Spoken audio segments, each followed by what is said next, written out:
une production Noyau Studio.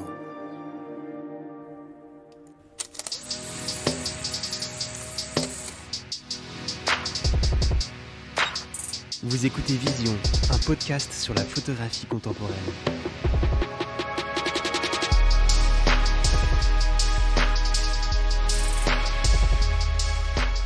Ce podcast a été réalisé en partenariat avec MPB, qui permet de manière fiable d'acheter, de vendre ou d'échanger du matériel photo ou vidéo d'occasion. Si vous voulez par exemple acheter un nouvel appareil photo, sachez que le matériel est très sérieusement vérifié et inspecté par des spécialistes produits avant d'être mis en ligne sur le site. Si vous voulez vendre votre appareil, vous pouvez faire estimer le matériel directement sur le site mpb.com. Vous avez aussi la possibilité de faire reprendre ou d'échanger votre matériel usagé. Le site est franchement bien fait, c'est complet, ça enlève beaucoup de stress autour du matériel quand on est vidéaste ou photographe. Le lien vers le site est dans la description et également sur notre site. Je vous souhaite quant à moi une très bonne écoute.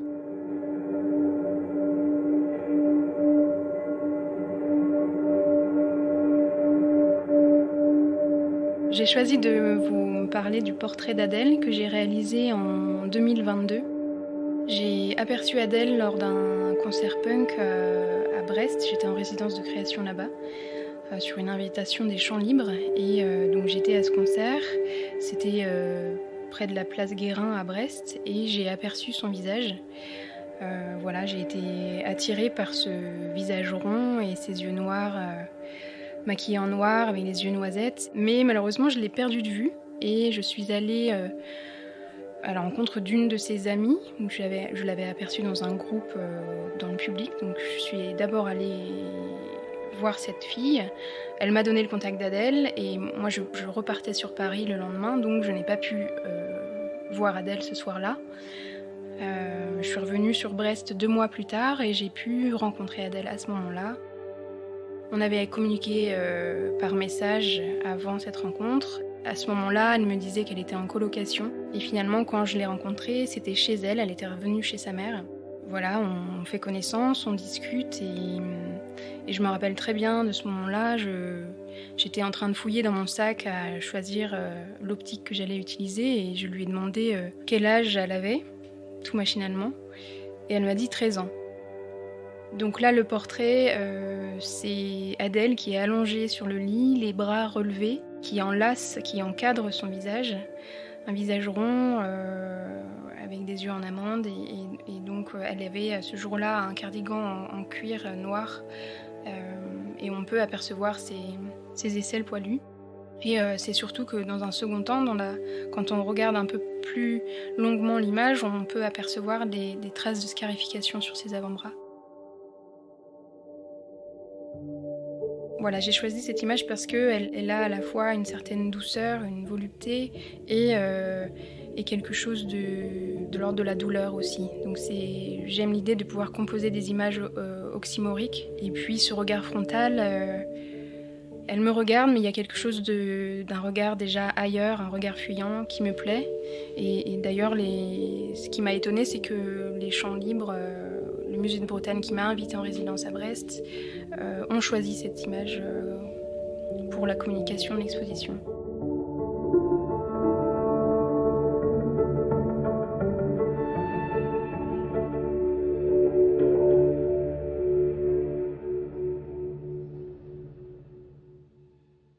Alors je suis Nolwenn Brod, je suis photographe et artiste et j'aspire à être réalisatrice. Je suis née à Brest, mais je n'ai jamais vécu à Brest, mais j'ai vécu dans le Finistère Sud, près de Pont-Aven. Donc on était à la campagne, mais toujours très proche de la mer. Et jusqu'à mes 10 ans, donc j'ai vécu en Bretagne, et ensuite j'ai vécu près de la famille de ma mère, près des Sables d'Olonne. Là, pour le coup, c'était vraiment une petite cité balnéaire, on était vraiment à la mer. Et donc j'ai suivi un cursus scientifique, ensuite j'ai étudié la psychologie, l'histoire de l'art, et je me suis formée à la photographie au Gobelin à Paris. Et je lis très régulièrement beaucoup de littérature et aussi beaucoup de philosophie. Mon premier souvenir, concernant la photographie, je dirais que c'est lié à l'enfance. Mon père, était photographe, amateur et il tirait ses propres photos en chambre noire, donc peut-être que j'ai ce souvenir des tirages, ces 10-15 ou peut-être des formats un peu supérieurs, à la maison, mais je dirais pas que c'est vraiment ce souvenir-là qui est, prégnant.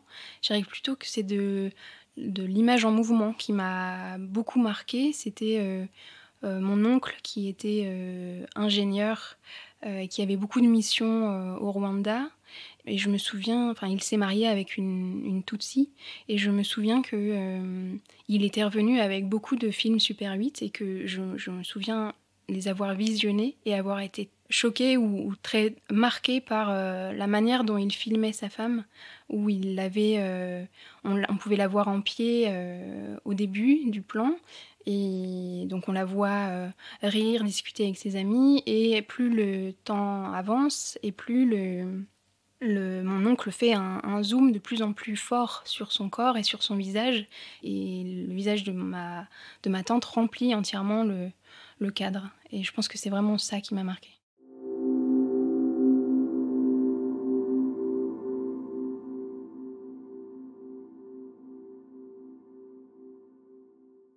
Après ma formation au Gobelin, j'ai assez rapidement travaillé en tant qu'assistante de photographe pendant 2 ans seulement et je parlerai pas vraiment de ces 2 ans parce que c'était des expériences pas très agréables, disons. J'ai eu la chance aussi d'intégrer un collectif de photographes pendant 3 ans, collectif Temps Machine avec qui, j'ai appris beaucoup de choses. C'était vraiment, moi j'avais vraiment envie d'être, photographe portraitiste, de travailler pour la presse, de faire des reportages, divers et variés et voilà et donc ce collectif me semblait, adéquat et donc j'avais fait un stage avec eux et quand je suis revenue d'Irlande, ils ont apprécié ma série en Irlande et ils m'ont proposé d'intégrer ce collectif. Voilà, c'était, 3 années d'échanges, mais aussi, je me suis rendu compte qu'eux travaillaient énormément en presse et pour, voilà, différents magazines et moi j'ai continué à travailler, mais gratuitement pour différentes revues, la revue Charles, la revue politique Charles, qui je ne sais pas si elle existe toujours d'ailleurs, le magazine Standard, qui m'a permis de rencontrer beaucoup, beaucoup de monde, et je me rappelle un de mes premiers portraits, c'était, Jean-Claude Carrière, chez lui, dans son hôtel particulier, rue des Martyrs. C'était vraiment un souvenir, bah, vraiment mémorable, quoi, et voilà, il m'avait quand même octroyé 1 heure de son temps et je me rappelle à la fin de cette séance, donc je m'apprête à partir et là, Louis Garrel arrive chez lui. Jean-Claude Carrière me propose de rester boire le thé et je refuse par timidité et je m'en suis beaucoup voulu. Mais voilà, c'était un très beau souvenir. Après, j'ai rencontré des écrivains, des musiciens, enfin tout ce qu'on peut faire en presse.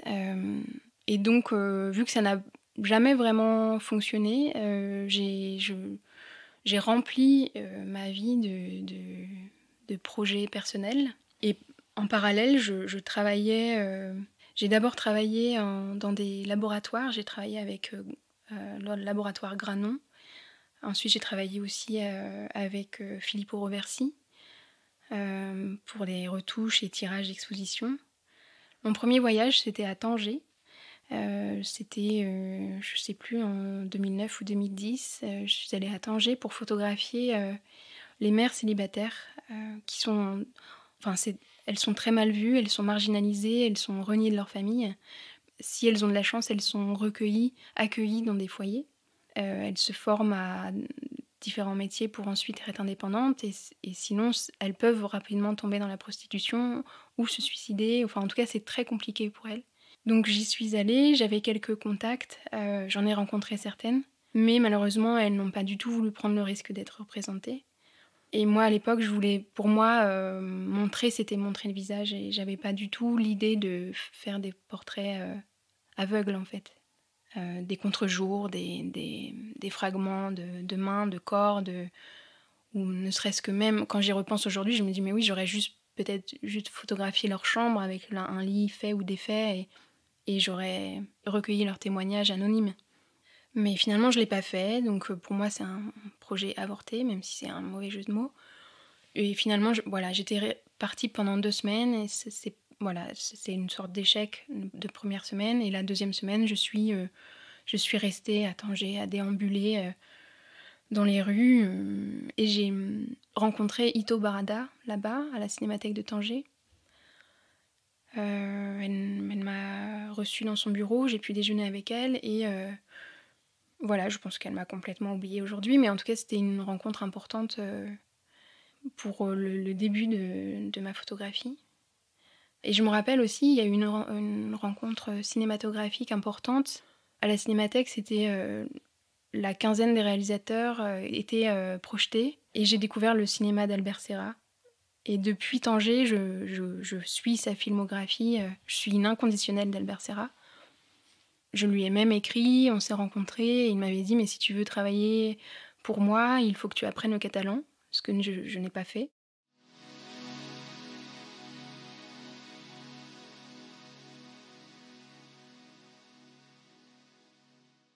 Après, je me suis rendu compte que finalement, ce travail de commande ne me convenait pas tant que ça, parce que j'avais peur que, au fil du temps, ce travail de commande puisse lisser mon travail personnel. Donc je les ai quittés, mais j'ai eu la chance d'être représentée par la Galerie Vue au moment où j'étais dans ce collectif encore. Et je les ai quittés en 2016, et ensuite l'agence Vue a accepté de me représenter. Donc j'ai continué quelques commandes, mais ça reste toujours très ponctuel. Et donc par manque de commandes, je crois, j'ai complètement développé mon travail artistique en fait. Et je crois que c'est dans ce travail-là personnel que je me sens le mieux, et que je veux continuer de développer.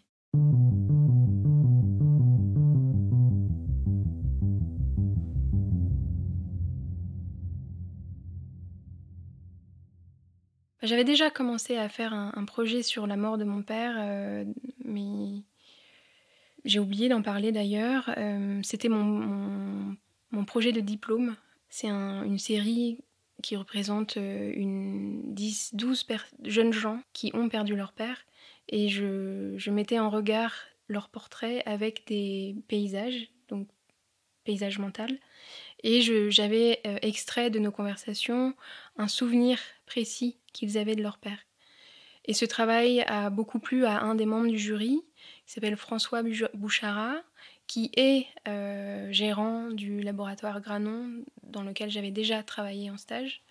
Et il m'a proposé d'éditer ce travail pour ouvrir sa première collection de livres photographiques qui s'appelle « Ceci est un essai ».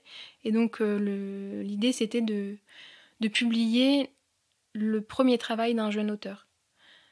Donc ce travail existe sous forme de livre, c'est un joli objet, format Moleskine, couture Singer, mais il a été très mal diffusé, disons. Et puis, à vrai dire, je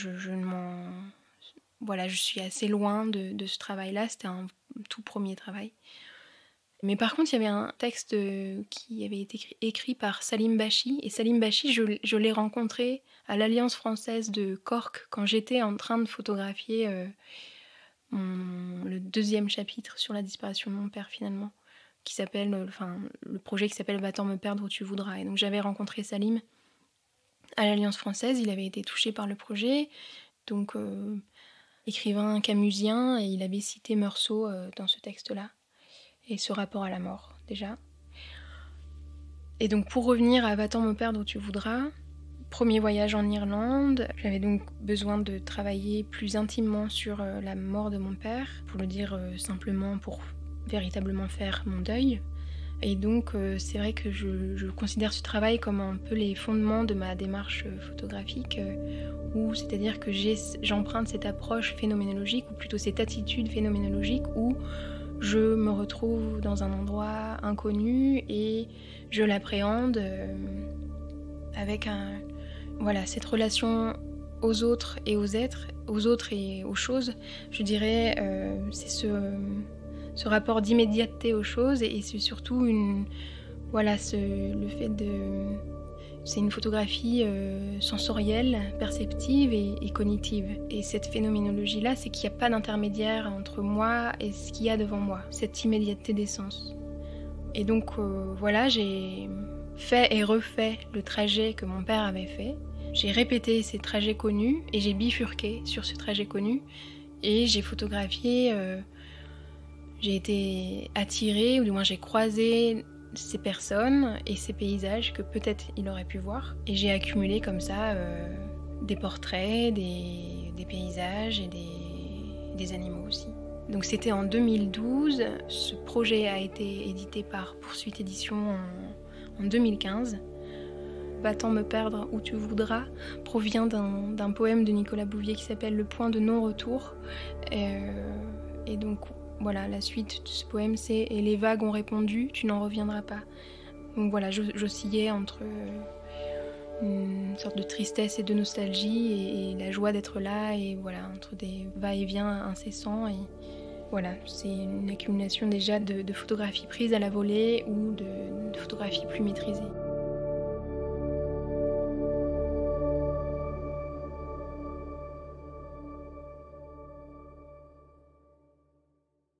Après Va-t'en me perdre où tu voudras, j'ai travaillé sur un projet en Bretagne qui concerne la lutte bretonne.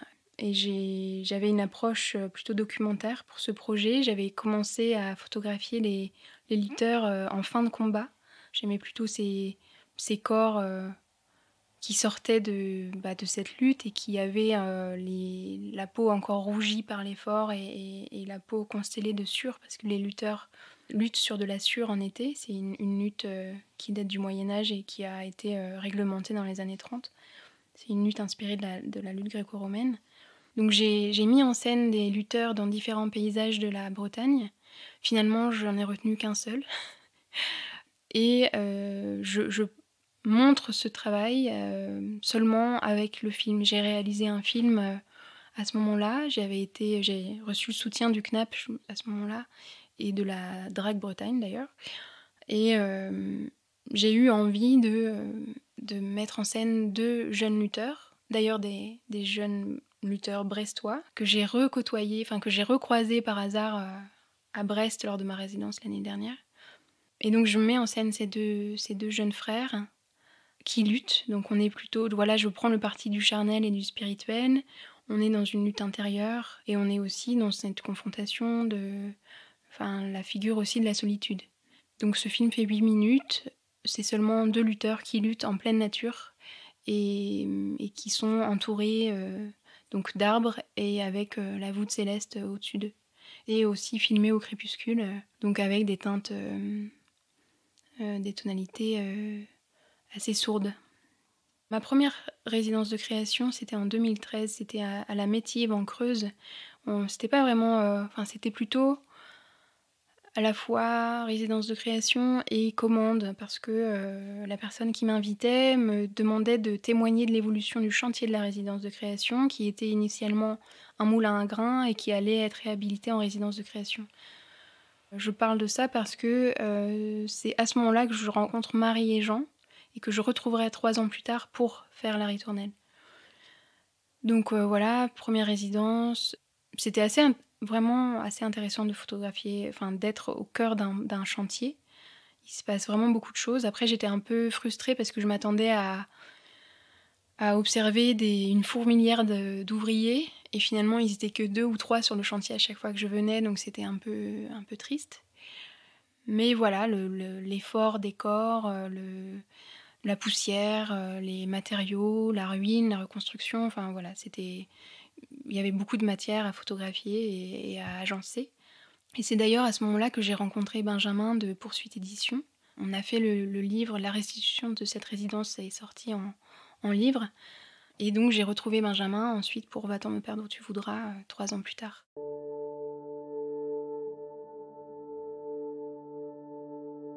S'ensuit la ritournelle. Et la ritournelle, en fait, c'est que j'avais complètement perdu de vue Marie et Jean, que j'avais croisés furtivement à la Métive. Ils étaient là en repérage pour acheter une maison en Creuse. Et je reçois une invitation de leur part en 2015 où ils m'invitent au théâtre de l'Échangeur à Bagnolet pour une représentation parce que Marie et Jean sont acteurs de théâtre. Et donc c'était la pièce s'appelait Marie, une pièce de Robert Walser. Et j'ai été subjuguée par leur jeu, grosse admiration pour leur corps, leur visage, et j'avais pas du tout perçu ça la première fois, quoi. Et donc je vais les voir à la fin du spectacle et je leur propose spontanément de faire des photos d'eux régulièrement sur plusieurs années. Donc voilà, ils venaient d'avoir leur petit garçon Étienne. Ce sont vraiment des citadins, ça faisait plus de 20 ans qu'ils étaient à Paris et donc ils se décidaient à se déterritorialiser et de s'installer en Creuse. Ils avaient acheté une ruine qu'ils retapaient progressivement. Donc c'était assez intéressant aussi. Je venais de découvrir l'univers du chantier. Et donc voilà, je m'invite chez eux régulièrement, je dirais peut-être une semaine tous les 3 mois, je vais chez eux et je les photographie d'une façon assez singulière. Je fais des fragments de leur corps et en quelque sorte, je me rends compte que j'accumule des portraits, des fragments de corps que je mets en résonance avec leur environnement proche, la campagne, les champs, les animaux. Et je me rends compte que les corps sont souvent en tension. Il est déjà souvent question de conflit intérieur, de cette volonté de représenter une certaine beauté, mais à la fois la dimension tragique des expériences de vie. Je discutais beaucoup avec Marie de de la relation au couple qui devenait 3 avec l'arrivée du bébé et aussi on avait commencé à faire des petits films, des films en plan fixe sur des gestes précis qu'elle répétait au quotidien. En fait, ça s'appelle La Ritournelle, c'est que je lisais Deleuze à ce moment-là et donc il est beaucoup question dans ce projet de la différence dans la répétition des choses. Et donc il y avait à la fois l'évolution du chantier, le passage des saisons, le temps sur leur visage mais qui était quand même beaucoup plus visible sur l'enfant, évidemment. Et j'avais commencé à faire des films avec Marie, notamment sur les gestes qu'elle répétait au quotidien, machinalement, mécaniquement, notamment le geste du change, quand elle changeait son enfant. J'avais filmé ce geste répété pendant peut-être 3 minutes ou 5. J'avais vraiment envie de voir ce mouvement au départ qui était dessiné avec une certaine amplitude et qui, au fil du temps, devenait de moins en moins net et qui était complètement décontextualisé finalement. J'ai commencé à faire des portraits d'eux, beaucoup de fragments de corps, effectivement, des portraits plus simples. Déjà ici, mais même en Irlande, j'oscille entre des images prises sur l'instant et des choses plus mises en scène. Oui, où en fait, quand j'observe l'autre, il y a d'autres images qui me traversent, différentes références. Je vais en quelque sorte extraire un fragment de la réalité, je le photographie tel qu'il m'apparaît, mais ou au contraire je vais l'exagérer, le déformer, pour le rendre peut-être plus familier, mais pour parler aussi de cette mémoire qui vient encombrer l'image. Et les paysages qui sont représentés là, c'est... j'ai repris ce que je faisais en Irlande, c'est que j'ai repris les trajets qu'ils faisaient au quotidien. Et j'ai photographié les bords de route, les friches, je lisais aussi Gilles Clément et le jardin planétaire à ce moment-là, donc tout ce qui était tiers paysage me parlait beaucoup et voilà, je photographiais les bords de route, les vues paysagères depuis les trajets qu'ils empruntaient au quotidien. Donc c'est vraiment aussi ça, c'est cette répétition du voir, de revoir, de regarder à nouveau et de prendre du temps et d'élargir la perception de ce qu'on a devant soi.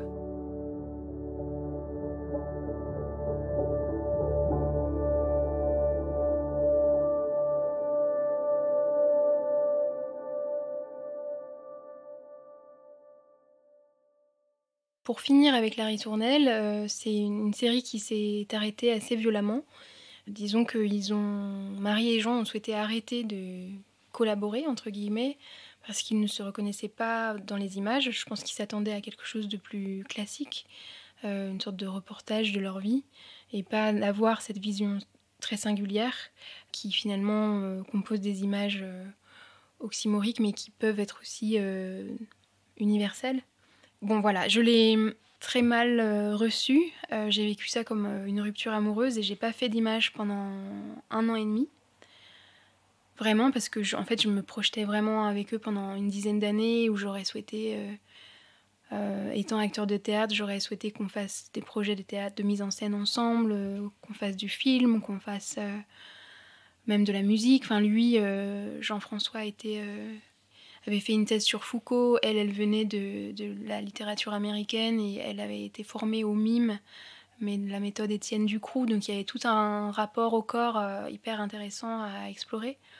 Et finalement, voilà, ça s'est arrêté. Mais 3 ans plus tard, ils sont revenus à moi et ils m'ont dit bah écoute, on s'est pas rendu compte de ce projet, je pense qu'on n'était pas prêts, mais on aimerait reprendre ce travail, reprendre les choses avec toi et à trouver un dialogue à 3 et à 4 avec Étienne.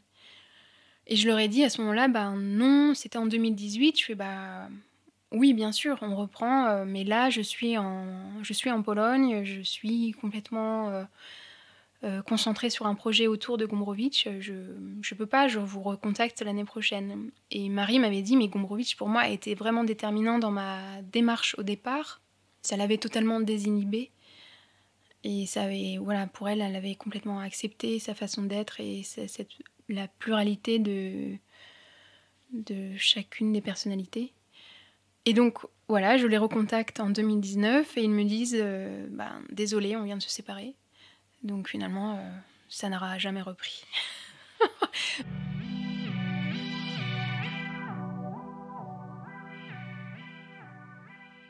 Je n'arrive pas du tout à photographier mes amis intimes et ma famille parce que la photographie immortalise et il y a donc ce rapport à la mort. J'ai l'impression que si je photographie mes amis et ma famille, je pointe du doigt, je les arrête à un certain moment de leur vie et j'ai l'impression que la mort les rattrape directement. Et j'ai pas du tout cette sensation-là avec des inconnus. C'est très étrange. Et donc, effectivement, toutes les personnes que je photographie sont... Bon, pour Marie et Jean, on s'est juste côtoyés quelque temps, juste ils étaient de passage, on a peut-être passé une soirée ensemble, donc je pouvais pas considérer qu'ils étaient amis. Pour l'Irlande, ils sont tout à fait inconnus, mais je les nomme quand même. C'est important pour moi d'avoir cette légende-là, le prénom de la personne, parce que en nommant, on façonne déjà un devenir pour l'autre. Mais oui, effectivement, je me sens beaucoup plus à l'aise avec des inconnus. Effectivement, après, on devient amis. Pas toujours, c'est une relation particulière, relation éphémère, mais pour au cours de tous les projets que j'ai faits, je garde quand même... Il y a des amitiés très fortes qui naissent à ce moment-là, effectivement. En tout cas, je pense que je ne peux pas m'empêcher, je suis à la recherche d'une certaine beauté, mais c'est une beauté qui doit me troubler. Et je pense que peut-être que j'ai tendance à peut-être voir une certaine faille ou une déchirure chez l'autre à force d'observer. Et peut-être que j'ai pas envie de voir ça chez mes amis intimes et chez mes proches qui composent ma famille. Parce que ce serait...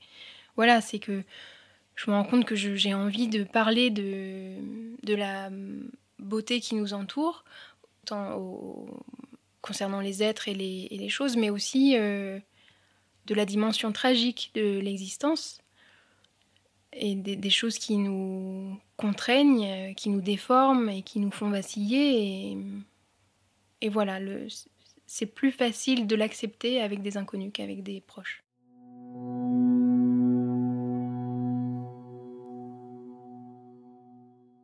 Le temps de l'immaturité, c'est une invitation de Raphaël Stopin qui m'avait proposé d'une résidence à Łódź, donc c'est Łódź mais que l'on prononce Łódź. Et je me rappelle, j'en avais parlé à une amie polonaise et elle m'avait dit « Ah, Łódź !» Et je pensais que c'était une expression, une onomatopée ou quelque chose. Et non, en fait, c'est juste la prononciation de la ville. Lotz, et donc je pensais travailler autour de l'œuvre de Kieślowski, le cinéaste qui traite de un cinéma de l'inquiétude morale. Et finalement non, j'ai découvert l'œuvre de Gombrowicz juste avant de partir, et j'ai eu une certaine révélation littéraire pour ce structuraliste de la rue, comme il se définit. Et donc j'ai commencé par Cosmos, qui c'est un de ses romans, et qui ça raconte c'est vraiment la phénoménologie de l'intentionnalité, et il mène une enquête en fait dans ce livre. C'est comme un roman policier, il mène une enquête pour savoir qui a tué le moineau. Et il passe d'un signe à l'autre pour élucider ce mystère. Et donc Gombrowicz parle beaucoup tout au long de son œuvre, traiter le thème de la jeunesse, de l'immaturité, de la manière dont l'homme est formé et déformé par l'homme, et de tout ce qui se passe entre les hommes et toutes ces relations interhumaines qui nous façonnent, nous contraignent ou nous donnent des relations plaisantes ou déplaisantes. Et donc j'étais en compagnie de ces œuvres. J'ai fait 3 voyages en Pologne. Je rencontre toujours les habitants de manière fortuite. Et donc ce fortuit est nécessaire à la construction de la série. Je ne fais rien sans l'autre. Et donc je me laisse happer par un visage, un geste, une posture, un comportement. Et je suis à la recherche d'une certaine forme. Et donc une fois que j'entre en contact avec cette personne, je m'invite chez elle. Et je recherche cette intimité-là, une relation privilégiée. Donc la photographie ne se fait pas tout de suite. On discute beaucoup, la photographie peut faire suite à la conversation, mais souvent ça se fait dans un second temps. Je reviens chez la personne et là, je la photographie. Donc il y a des choses qui se passent sur l'instant, je combine avec l'espace qui se présente à moi. Voilà, c'est des instants suspendus. Ou alors j'arrive avec une idée très précise. Enfin, ça dépend. J'impose un cadre. Soit ça se fait sur l'instant, soit j'impose un cadre et des choses sur le vif apparaissent dans ce cadre imposé.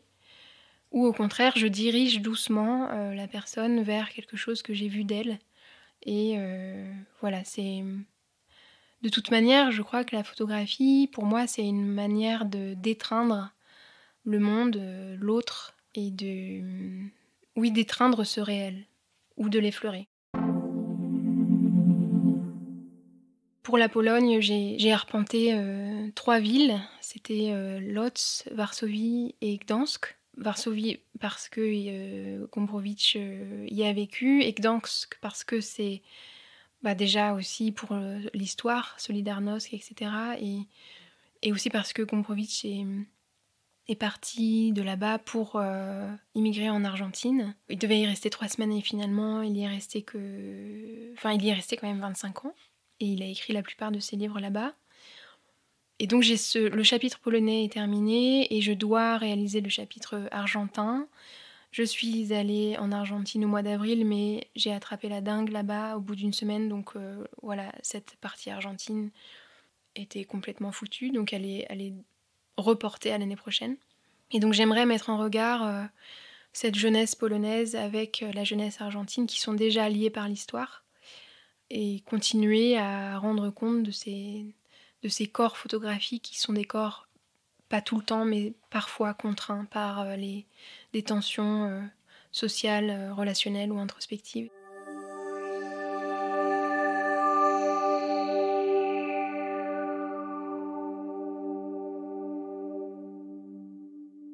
Pour les hautes solitudes, c'est un projet que j'ai initié en 2020. Oui, c'était 2022, fin 2021 et toute l'année 2022. C'était donc sur une invitation du Musée de Bretagne et des Champs Libres. J'avais carte blanche en Bretagne et j'ai décidé de faire un portrait de ville. Et donc j'ai choisi ma ville natale, que j'ai découverte au fil de cette résidence. Et donc encore toujours la même démarche, rencontrer l'autre de manière fortuite et m'inviter chez eux, et tisser la trame en accumulant des visages, des vues urbaines. En fait, c'est en quelque sorte, c'est comme si je photographiais la peau sensible, la peau fragile d'un territoire Et je dis portrait de ville, bon, c'est un peu particulier parce qu'on ne reconnaît pas grand-chose de la ville, mais ce sont plutôt des états émotionnels.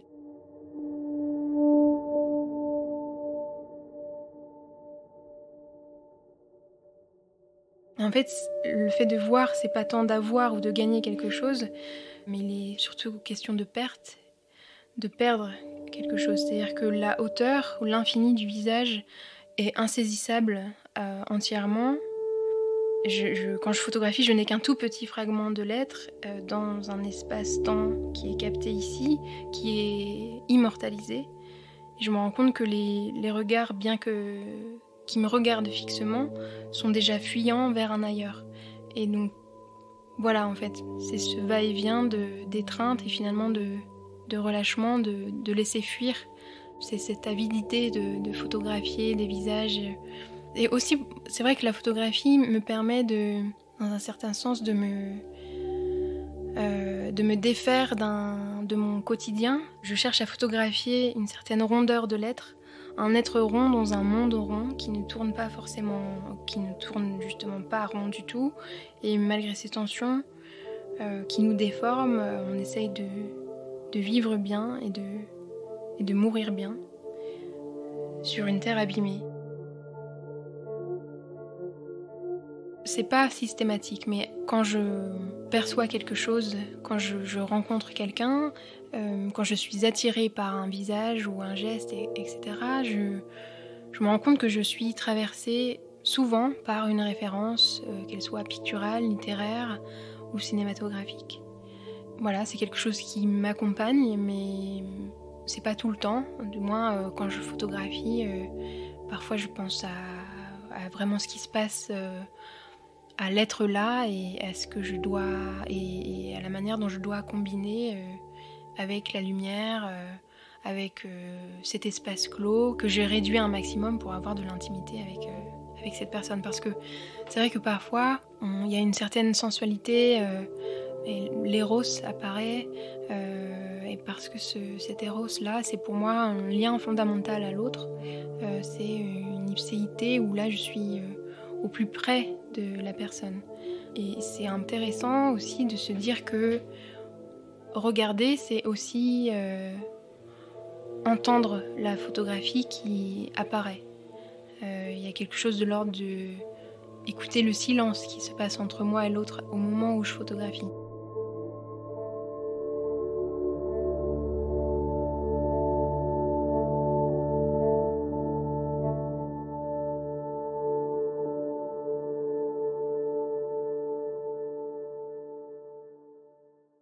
Au départ, je photographie beaucoup, mais je sais très bien que ça ne mène à rien parce que je découvre le lieu, je découvre ce milieu et ce premier regard-là, je lui fais pas forcément confiance. J'ai besoin de revenir, de revoir et de reconnaître, de sentir une sorte de reconnaissance mutuelle entre moi et le lieu que j'explore. Voilà, donc je reviens, je retourne, je revois et donc j'accumule ces images.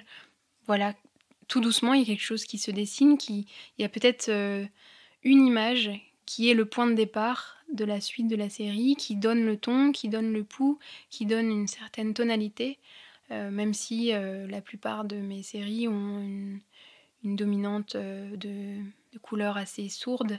Bah, c'est des choses avec lesquelles avec lesquelles je me sens bien. Enfin, du moins, je suis pas dans des couleurs pop, quoi. C'est des choses peut-être qui sont aussi proches d'une certaine peinture, d'un éclairage. Et donc je cherche à construire des séquences. Il y a des images qui fonctionnent seules, mais elles résonnent, elles peuvent aussi très bien résonner entre elles. Et je fabrique des séquences qui sont... voilà, c'est souvent une recherche de géométrie, des rythmes, des choses très cloisonnées qui répondent à certains corps, des textures qui répondent aussi à certaines peaux. Et oui, est-ce qu'il est question aussi de tendresse pour un corps ou de... En fait, en tout cas, il est souvent question de tension, de quelque chose de l'ordre du conflit. Quand je disais tout à l'heure que j'étais dans une certaine recherche de l'être rond, c'est parce que souvent mes photographies sont assez cloisonnées, où il y a des courbes qui sont dessinées, qui remplissent le cadre de l'image. Et ces courbes sont soit très rondes, soit déformées. Voilà, cette rondeur de l'être, c'est cette concentration de vie qui ne se disperse pas, mais qui peut être déformée. Si je parle du portrait d'Adèle que j'ai décrit au début, ce portrait-là, je l'ai associé à un détail d'un mur de la Kriegsmarine. La Kriegsmarine, c'est un ancien hôpital allemand qui est souterrain à Brest. Et donc j'ai photographié un fragment de ce mur qui est constellé de rayures, de traces, mais on sent que c'est des traces assez violentes. Et donc je l'ai mise en regard du portrait d'Adèle parce que c'est une résonance assez facile. Après, il y a des choses peut-être moins évidentes, mais bon, sur ses bras, il y a ces scarifications qui renvoient à la violence qu'a subi le mur. Mais après, il y a d'autres associations possibles, et je pense qu'elles sont infinies, en fait, ou du moins, elles existent à un certain temps. C'est-à-dire que peut-être que dans 5 ans, si je revois cette série, de toute façon, cette série est toujours en cours, donc dans un an, ces associations-là vont peut-être changer, évoluer, s'agrandir, se rétrécir. Enfin, voilà, il y a une élasticité dans l'agencement des images.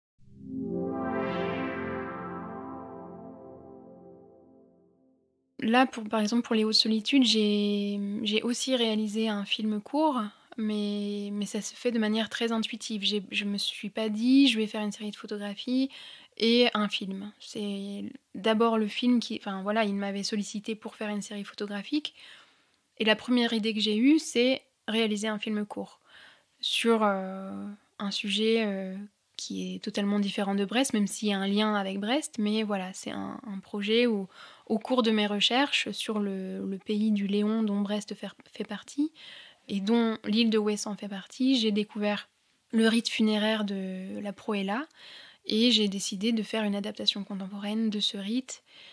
Et voilà, le film fait 16 minutes, mais c'est pas du tout systématique en fait.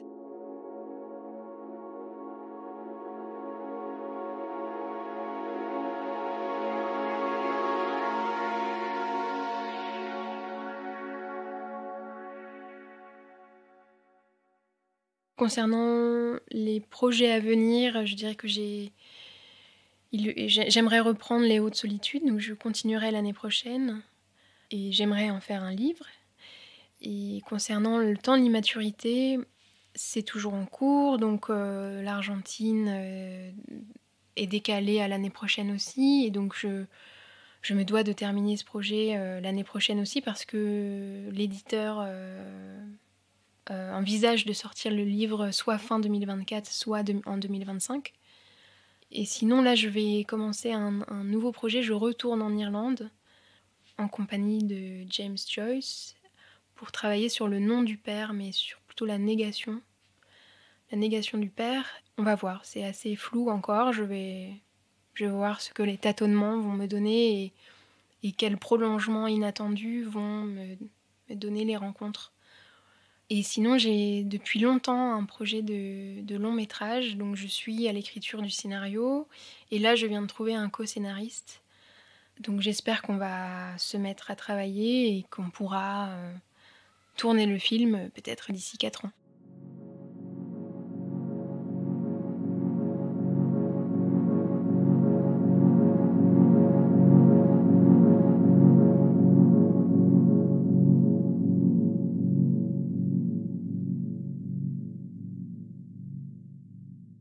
J'espère qu'on ne sera pas aspiré par l'intelligence artificielle, et j'espère que les photographes continueront de nous ouvrir le regard sur notre rapport au monde, et qui me semble trop anthropocentré.